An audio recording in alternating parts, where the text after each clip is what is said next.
Hey guys, this is Forbidden Technique vlog number 2, and I'm just working on some of the supernatural elements, or basically the power system for the game. And I was kind of just thinking to myself about like stories and games, and how so many of the games that I played recently are like really kind of annoying. I mean, obviously, on an unoriginal standpoint, like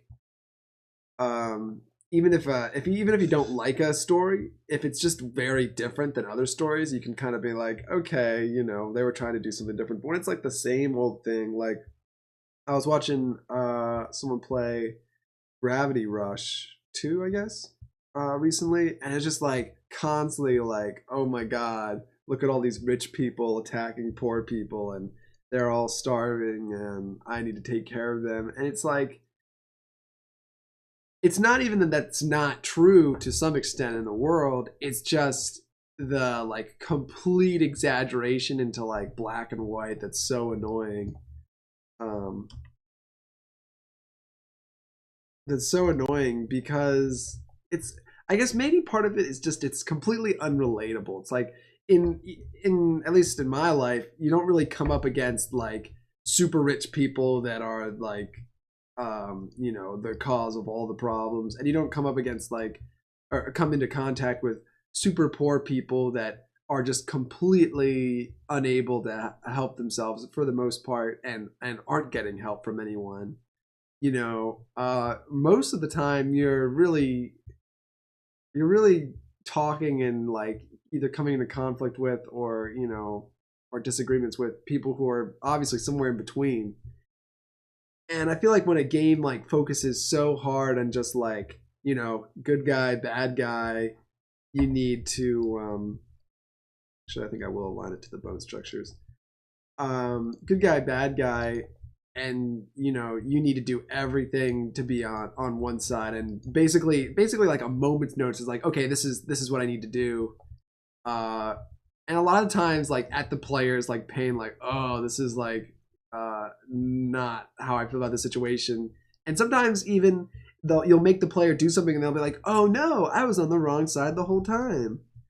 Uh, which is just, I don't know. I mean, it's tough because demanding that games like offer choices for people just means that the game gets less and less. Like the degree to which you have like a tree, um, of options branching out is the degree to which the game is basically just much shorter and there's much less content, because every choice that fundamentally alters the game basically is half of that content, or half of that content that you'll actually play through in one play.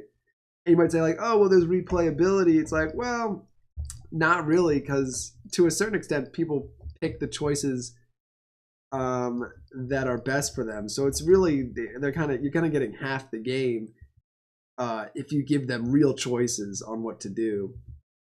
Um, so I'm not even sure if there's a good solution to it, but it does suck when you like really love the mechanics of the game. Like I think the way that the gravity mechanic in Gravity Rush 2 works is really cool. But like the missions they send you on are so bad so much of the time. Like, oh, do these favors for a rich person, and you're like, oh yeah, this guy is pretty good. It's like, oh, actually, that guy was terrible, and now you're fighting him, or like now, first you're fighting with the police, and actually the police are the bad guys. Just like, oh my god, like I don't know, maybe it's part of that, kind of just brainwashing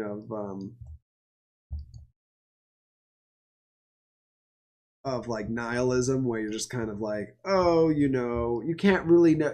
Everyone's fundamentally just uninformed about the situation, and you're probably just constantly in a state of doing the wrong thing, unless you hear the real end. So like, well, why before I commit to like basically like killing or like putting in jail or like knocking out tons and tons of people, how about I like do a little background research and figure out who these people are? I mean, I know that games aren't necessarily centered around like logical consistency, but it definitely should be, to the extent that you shouldn't like give a player like, oh, this is your friend, and then do tons of negative work where basically you're just trying to get back to square one.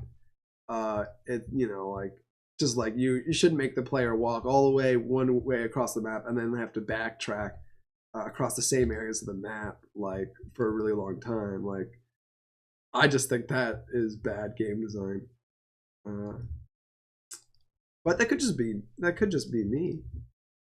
And once again, how you solve that, I think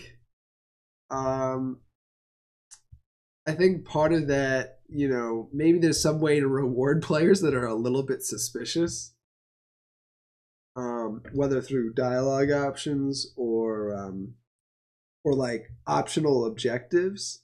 That would be cool if you had optional objectives. Maybe there's a mission like, oh, you need to go kill all these rebels over here, and you're like, I don't know if these guys are actually the bad guys.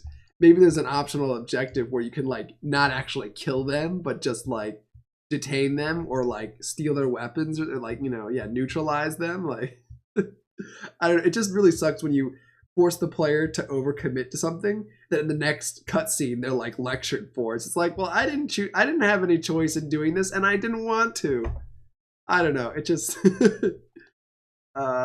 it feels really unfair when the player is forced into a situation in which they're lectured for their actions, which they weren't able to choose. But yeah, I don't know. If you guys feel like that happens to you a lot, then that would make me feel better. So you should, like and comment about a game that you had that frustration with. I definitely had it a lot, but I definitely play games differently than plenty of people.